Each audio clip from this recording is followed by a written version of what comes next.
하소서라. 아멘. 주의 나라는 영원합니다. 라는 제목으로 같이 말씀을 나누겠습니다. 다니엘은 벨사살 왕에 이어서 다리오 왕 때에도 총리로 섬기게 됩니다. 3명의 총리가 세워지게 되는데 그 3명의 총리 중에서도 다니엘은 으뜸가고 탁월함을 인정받게 되죠. 그래서 다리오 왕이 이 다니엘에게 전국을 다스릴 권세를 주려고 합니다. 상황이 이렇게 되자 이 총리가 3명이라고 그랬잖아요. 한 명이 너무 특출나니까 나머지 2명의 총리가 또 나머지 고위 관료들이 좀 질투가 났던 것 같아요. 왜냐하면 다니엘의 신분은 이방에서 잡혀온 포로이고 어떻게 보면 정통파 출신이 아니죠. 그런 다니엘이 승승장구하는 꼴이 별로 보기 좋지 않은 거예요. 못마땅히 여겨지게 되는 거죠. 그래서 그를 고발할 증거를 찾습니다. 근데 이제 찾지 못합니다. 다니엘을 다 이제 싹 털어봤는데 털 게 없는 거예요. 다니엘에게 어떻게 보면 약점이라고 할 수 있는 것, 다니엘에게 타협할 수 없는 어떠한 부분이 있다는 걸 찾아냈는데 그것이 바로 항상 하나님을 섬기는 것입니다. 이게 굉장히 중요한 개념이거든요. 항상 하나님을 섬깁니다. 다니엘이. 그러니까 그를 걸고 넘어질 거는 신앙밖에 없는 거예요. 그래서 꾀를 냅니다. 다리오 왕에게 찾아가서 30일 동안 왕 이외에 다른 사람이나 다른 신에게 뭔가를 구하거나 절하는 것을 금지시키는 이 금령을 내립니다. 이 금령을 어기면 왕이라도 처벌을 받게 되는 이 금령을 내리는 거예요. 그 왕이 생각했을 때 자기를 높여주는 거니까 기분이 좋죠. 그래서 거기다가 어인을 찍게 되는 겁니다. 이 사실을 다니엘은 알았지만 평소에 하던 대로 자기 집에 돌아가서 하루 3번 이스라엘을 향해서 창문을 열고 기도를 합니다. 이 대목에서 저는 항상 느끼는 게 집에 가서 조용히 기도하면 되지. 문 닫고 기도하면 되지. 뭐하러 그냥 문을 활짝 열어놓고 기도하나. 다니엘은 평소 하던 대로 한 거예요, 그냥. 이 모습을 본 고관들은 이제 기회가 왔죠. 다리오 왕에게 쫓아가서 다니엘을 고발합니다. 다리오 왕은 이 다니엘을 굉장히 사랑했던 것 같아요. 그래서 이것이 함정이라는 것을 깨닫게 됐지만 다리오 왕 스스로가 어인을 찍고 금령을 선포했기 때문에 자기 자신이라도 이거를 바꿀 수가 없는 거예요. 법치 국가가 그렇습니다. 법으로 다 제국이 커지면은요 왕의 명령에 따라서 되는 것도 있겠지만 그게 아니라 왕이 세운 법을 따라서 이 움직이게 되거든요. 그래서 그 법을 바꾸지 않는 한 왕도 마음대로 할 수가 없는 거예요. 그래서 어쩔 수 없이 다니엘을 사자굴에 넣게 되었던 장면이 오늘 본문 전에 있는 배경의 내용입니다. 오늘 본문 16절에 보면 다리오 왕은 다니엘을 사자굴에 집어넣으면서 말하죠. 내가 항상 섬기는 너의 하나님이 너를 구원하리라. 여기 또 나옵니다. 네가 항상 섬기는. 그러니까 이 이방 왕 다리오가 봤을 때 이 다니엘은 자기를 섬기는 사람이 아니에요. 누구를 섬기는 사람입니까? 하나님을 섬겨요. 근데 어느 때만 하나님을 섬기는 게 아니라 항상 하나님을 섬깁니다. 언제나 하나님을 섬기고 늘 하나님을 섬기는 사람이 다니엘입니다. 오늘 이 본문의 내용은요, 이 패턴은요, 우리가 3장에서 봤던 다니엘의 세 친구 사드락 메삭 아벳느고가 느부갓네살 왕이 세운 신상에게 절하지 않아 풀무불에 들어갔던 내용과 굉장히 흡사합니다. 그래서 이 3장과 6장은 같이 연결해서 해석하기도 하는데요. 이 3장에서 제가 말씀드렸던 거와 마찬가지로 이 세 친구가 믿음을 지켰기 때문에 풀무불에서 건져낸 것이 핵심이 아니다라고 얘기를 했습니다. 믿음을 잘 지켰더니 결국에는 이 풀무불에서도 건져내게 됐다. 이게 핵심이 아니에요. 마찬가지로 이 다니엘서 6장에서도 다니엘이 열심히 이렇게 하던 대로 믿음 생활을 했더니 사자의 입에서도 건져 놓으셨다. 이게 핵심이 아니라는 거죠. 새 친구가 풀무불에 들어가면서 뭐라고 했습니까? 내가 죽든지 안 죽든지 하나님이 나를 건지시든지 안 건지시든지 주님이 나를 건지지 않고 그냥 죽게 놔두더라도 그리하지 아니하실지라도 나는 왕이 세운 그 심상에 절하지 않겠다. 다니엘도 똑같습니다. 왕이 자기를 아무리 겁박하고 협박하고 사자굴에 집어넣고 주변에 있는 고관들이 자기를 협박하고 어떻게든 자기를 죽이려고 하고 지금 사자굴에 들어갔어요. 사자들이 지금 자기를 뜯어먹으려고 하는 상황일지라도 전혀 굽히지 않습니다. 여기서 보여주려고 하는 것은 무엇이냐면 믿음대로 살면 구원받는다 이 스토리가 아니에요. 핍박과 환난 중에서도 다니엘처럼 항상 하나님을 섬길 수 있는가? 핍박 가운데 있는 수많은 옆에서 위협이 찾아올 때 신자는 어떻게 살아야 되는지를 보여주는 거예요. 어떻게 합니까? 그리 아시지 아니하실지라도 그래도 하나님을 섬기는 거예요. 신자의 의무를 다하는 거예요. 다니엘도 마찬가지입니다. 지금 왕의 도장이 지금 어인이 찍혔어요. 지금 금령이 찍혔어요. 이제는 다른 기도를 하거나 하나님께 뭔가를 구하면은 자기는 지금 죽게 되는 거예요. 근데 아무 상관 안 합니다. 그것 때문에 자기가 죽게 될 것을 알고 있어요, 다니엘이. 하나님이 건져주실 것이라는 것을 믿으면서 하는 게 아니라 건져주시든 안 건져주시든 자기는 여전히 하던 대로 항상 하나님을 섬겼던 대로 항상 하나님을 섬기는 거라는 거죠. 근데 우리는 이 말씀을 잘못 해석하잖아요. 제가 아까 말씀드렸던 대로 믿음 생활 열심히 잘하면 하나님이 다 건져주신다. 형통하게 해주신다. 이런 식으로 말씀을 해석하게 되면은 우리 삶에서 그러한 일이 생기지 않을 때가 있잖아요. 믿음대로 했더니 더 어려워졌어요. 그러면 어떻게 해요? 하나님 말씀이 이거 다 가짜구나. 이렇게 반응을 하게 되는 거예요. 하나님 말씀이 진리라면 진리대로 되는 게 없구나. 왜냐하면 이 말씀 자체가 그런 내용을 담고 있지 않았기 때문에 그렇습니다. 여러분 만약에 우리가 믿음대로 열심히 살면 다 구원받는다라는 이 성경의 말씀이 그런 말씀으로 받아들이게 되면요. 어제 말씀드렸던 스데반 집사님 같은 경우는 그 말씀의 피해자입니다. 열심히 복음 전하고 열심히 하나님 말씀 살았더니 어떻게 됐어요? 돌 맞아 죽었잖아요. 그게 어떻게 다 그렇게 우리가 믿음대로 살면 다 사자의 입에서도 무조건 건져내신다. 이렇게 해석할 수 있냐는 거예요. 그게 아닙니다. 바벨론 치하에서 제가 말씀드렸죠. 다니엘은 교회도 안 다녔다고. 교회도 없어요. 자기 위해서 기도해주는 교역자도 없고 성경 말씀을 가르쳐주는 사람도 없습니다. 혼자 신앙생활 하는 건데 하나님 앞에서 하나님께 늘 기도하면서 살았다는 거예요. 근데 옆에 있는 사람들은 어떻습니까? 다니엘이 그렇게 순수하게 사는 걸 보고 자기들과 같지 않으니까 다니엘을 죽여버리려고 그러잖아요. 계속 다니엘을 없애버리려고 해요. 근데 다니엘은 어떻습니까? 그러든 말든 아무 상관없고 항상 하나님을 섬기는 거예요. 지금 이 말씀을 통해서 이 다니엘서를 읽는 독자들, 그 포로 시대를 살고 있는 이 유대인들, 그들이 어떻게 살아야 되는지 보여주는 거죠. 너희가 포로 생활 가운데 있지만 옆에서 너희들을 계속 죽이려고 하겠지만 너희는 어떻게 살아라는 거예요? 죽으면 죽으리라. 죽음 두려워하지 말라는 거죠. 죽더라도 괜찮다는 거예요. 신실하게 하나님의 백성은 하나님만 바라보고 신자의 길을 한 걸음 한 걸음 걸어가라는 거예요. 다니엘은 박해를 피하지 않습니다. 타협하지도 않아요. 그렇다고 왕과 싸우지도 않습니다. 결과를 하나님께 맡겨요. 왜냐하면 결과는 하나님에게 속한 것이죠. 그리고 자기가 해야 될 것은 하나님을 섬기는 것이지 결과에 대해서 하나님한테 책임을 묻지 않는다는 거죠. 다리오 왕은 항상 그렇게 성실하게 하나님을 섬기던 다니엘을 보았습니다. 그래서 그렇게 고백하는 거죠. 네가 항상 섬기는 하나님이 너를 구원해 주실 것이다. 이 고백이 다니엘의 고백이 아니라 이방 왕 다리오의 고백인 거예요. 다리오는 다니엘이 하나님의 특별한 보호 아래 있다는 것을 믿고 있습니다. 그렇기 때문에 다니엘의 생명 또한 하나님이 책임져 주실 것이라는 것을 믿고 다니엘의 생명을 하나님께 의탁하며 자기도 원치 않지만 다니엘을 사자굴로 밀어넣는 거예요.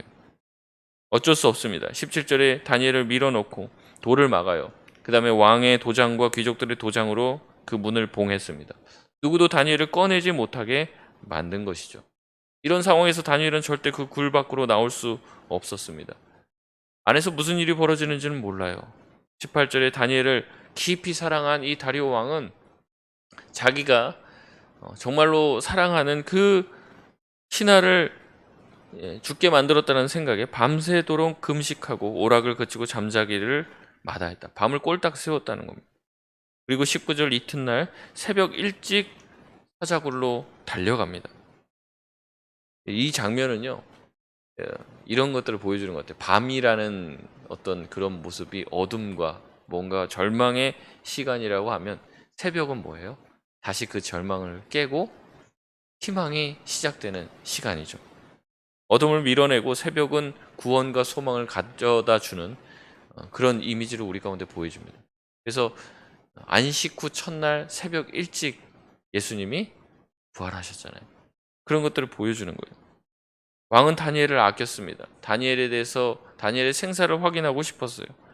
다니엘이 혹시 살았을지도 모른다는 일말의 기대감을 가지고 뛰어갑니다. 20절에 뛰어간 왕은 사자굴로 가서 묻죠. 20절 말씀 우리 같이 한번 읽어보겠습니다. 시작. 다니엘이 든 굴에 가까이 이르러서 슬피 소리질러 다니엘에게 묻되 살아계시는 하나님의 종 다니엘아, 내가 항상 섬기는 내 하나님이 사자들에게서 능히 너를 구원하셨느냐 하니라. 아멘. 왕이요 슬피 소리 질러요. 슬피. 만감이 교차하는 거죠. 다니엘이 혹시 살아있을지도 모르지만 어때요? 죽을 수도 있잖아요.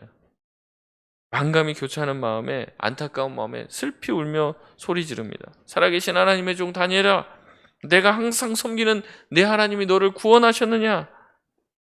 그러자 바로 기다렸다는 듯 다니엘이 대답합니다. 21절에 왕이여 원하건대 왕은 만수무강 없소서. 이게 얼마나 태어난 대답인지 몰라요. 이게 그 원문에 보면요. 왕궁에 왕을 아련할 때 하는 대답이라는 거예요, 왕을. 지금 사자굴에 들어가 있는 사람이 왕궁에 있는 편안한 어떤 상태, 아주 안전한 상태를 누리는 것처럼 지금 얘기하는 거예요. 마치 기다렸다는 듯. 왕이 찾아오니까 왕은 지금 다급해갖고 지금 너 지금 괜찮냐? 막 물어보고 있는데 왕은 만수무강하옵소서 이런 얘기를 하고 있다는 거죠. 예법을 갖출 정도로 지금 여유가 철철 넘치는 거예요. 22절에 보면 나의 하나님이 이미 그의 천사를 보내 사자의 입을 봉하셨으므로 나를 상하게 하지 못했습니다. 여러분 항상 하나님을 섬긴 다니엘은 대적과 사자들이 자신을 노리고 있었지만 그리고 또 자기가 믿고 있었던 왕 또한 자기를 보호해 주지 못했지만 그런 어떠한 상황 가운데서 좌절하지도 않습니다. 항상 여전히 그래왔던 것처럼 당황하지 않고 하나님을 섬기는 거예요. 왜냐하면 그가 안정감과 평안을 느끼는 것은 주변에 있는 무엇 때문이 아니에요. 자기의 지위도 아니고 자기를 사랑해주는 왕이 있기 때문에 거기에서 안정감을 느끼는 게 아니에요. 다니엘이 안정감을 느끼는 이유는 뭐냐면 하나님과 함께 계시다라는 그 사실 때문에 거기서 안정감을 누리는 거예요. 그러니까 주변 사람들이 다 배반하고 자기 뒤통수 치고 자기를 죽이려고 달려들어도 아무렇지 않은 거예요. 아무렇지. 마치 굳건히 서 있는 바위, 반석 위에 서 있는 그 다니엘의 모습, 정말 어떠한 것도 흔들 수 없는 다니엘의 마음. 그것을 보여주는 것이죠. 다니엘은 생사를 결정할 수 있는 권한이 하나님께 있었다는 것을 믿고 있습니다. 살려주시면 감사, 안 살려주셔도 괜찮은 거예요. 살려주시면 됐고 안 살려주시면 막 화내고 이런 게 우리의 태도라면 다니엘은 거기에 개의치 않습니다. 일의 결과를 하나님께 맡기고 자기는 자기 할 일 하는 거예요. 내가 어찌할 수 없는 일이잖아요. 걱정해봤자 소용이 없는 거죠. 그러니까 염려하지 않는 겁니다. 우리가 염려해서 키를 한 자라도 더 늘릴 수 있습니까? 걱정한다고 해서 우리가 뭐 어떤 일을 할 수 있냐는 거죠. 다니엘은 하나님께 다 맡기는 겁니다. 하나님께서 다니엘을 지켜주신 것으로 다니엘의 무죄함이 증명이 되었죠. 다니엘은 자기가 사랑하는 자기를 또 사랑해주는 이 다리오 왕에게 요청했을 수도 있어요. 내가 왕한테 어떻게 했는데 저한테 이러실 수 있습니까? 그럼 다리오 왕은 또 다니엘이 그렇게 요청하니까 무리수를 두겠죠. 그 무리수를 둔 것 때문에 다리오 왕 또한 어떻게 될 수 있어요? 피해를 입을 수 있어요. 근데 다니엘은 그 모든 걸 다 생각하고 있는 겁니다. 내가 여기서 어떤 액션을 취하지 말아야겠구나. 그래서 얘기하는 겁니다.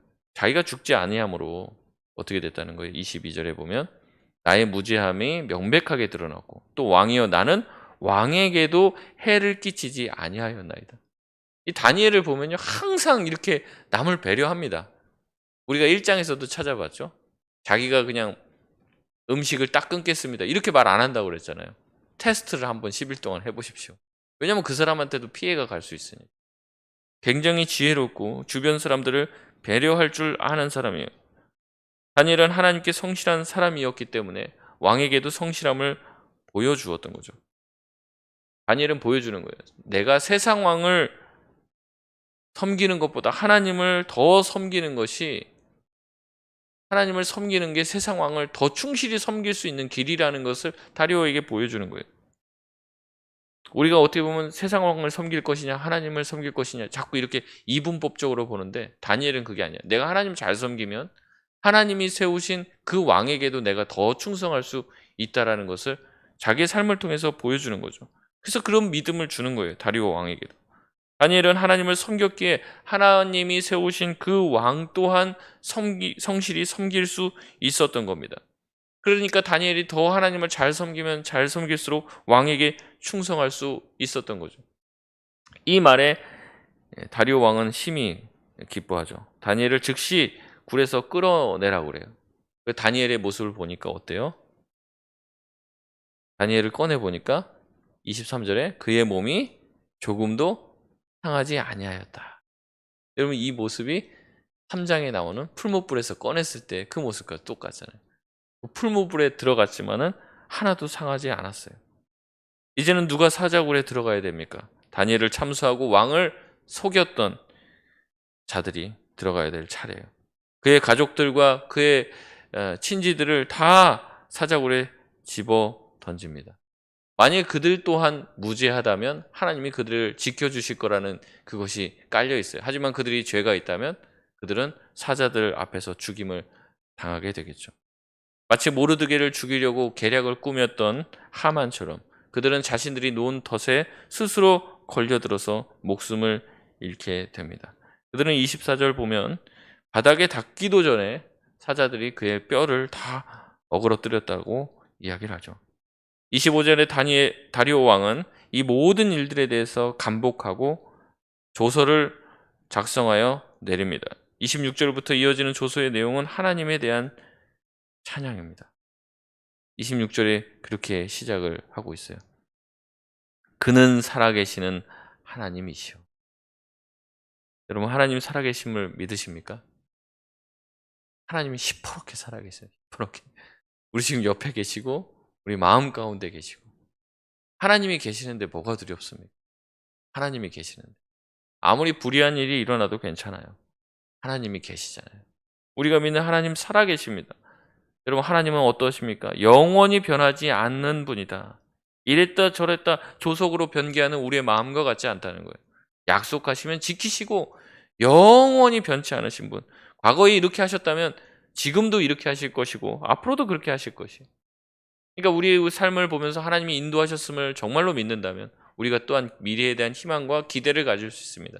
변하시지 않는 분, 지금까지 나를 인도하셨던 분이 앞으로도 우리를 인도해 주실 것이죠. 또 하나님의 나라는 어때요? 멸망하지 아니하고 그의 권세는 무궁하다고 이야기합니다. 여러분, 여기서 이 다리오 왕은 자기의 한계를 인정하고 있어요. 자기의 나라는 또 자기가 앞에 무너뜨렸던 그 나라들은 얼마 가지 못해서 다 무너지죠. 자기의 어떤 나라도 얼마 가지 못한다는 것을 알고 있습니다. 세상 나라는 반드시 끝이 있어요. 우리나라도 얼마나 수많은 나라들이 세웠다가 무너졌습니까? 이 세상 나라들은 영원한 권세, 영원한 나라도 없어요. 하지만 하나님의 나라는 영원하죠. 하나님의 나라는 멸망하지 않습니다. 여러분, 철로 역정이라는 그런 기독교 고전이 있는데 그 철로 역정의 주인공인 크리스찬이 사는 성이 있어요. 그 성에서 나오라고 합니다. 나오라고. 근데 그 성의 이름이 뭔지 아십니까? 모르시나요? 아시는 분도 계실 텐데. 이 성의 이름이요, 장망성이에요. 장망성. 이 장망성에서 나오라고. 그래서 이 크리스찬이 장망성에서 나오면서 이 철로역정이 시작이 됩니다. 이 장망성이 왜 장망성이냐면 장차 망할 성의 줄임말입니다. 이 세상에 우리가 생각하고 있는 그 나라들, 그 성들은 다 장차 무너지고 없어지고 사라질 거예요.